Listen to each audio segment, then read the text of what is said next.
Continuing coverage tonight of that devastating story of a mother accused of killing her 3 sons in Bellefontaine. Today, that mother faced a judge. Good evening. I'm Dwayne Pullman. And I'm Ellie Merritt. Brittany Pilkington was given a $1 million bond. Prosecutors say that she admitted to the murders. NBC4's Dan Perlman is live in Bellefontaine tonight. Dan, you were in court. You'd think it'd be a very emotional day there, but apparently she wasn't. Yeah, that's exactly right. Police and prosecutors say Brittany Pilkington really showed little to no remorse over the deaths of her 3 children. On the other side of these walls, she didn't smile, she didn't cry, she didn't even make eye contact with her family. Brittany Pilkington wore handcuffs on her wrists, on her ankles. She walked into the courtroom in an all-orange jumpsuit. Her family distraught in the gallery. It's my daughter, but it didn't look like my daughter.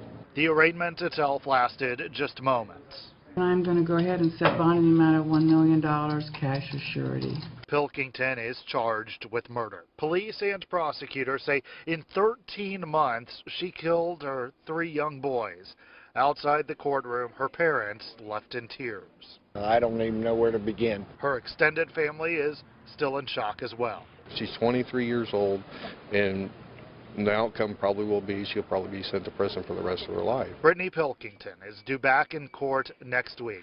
That while her father stands by the words he first spoke on Tuesday. It's out of my hands. You know, whatever the court system gives her, that's what she's got to deal with. Now, there is a lot of talk, especially out here, about the confession police say Pilkington gave them on Tuesday morning. I spoke with Brittany's mother. She says she doubts that confession. She spoke to her daughter. I'm going to let you know what she has to say. I also spoke with Brittany's attorney.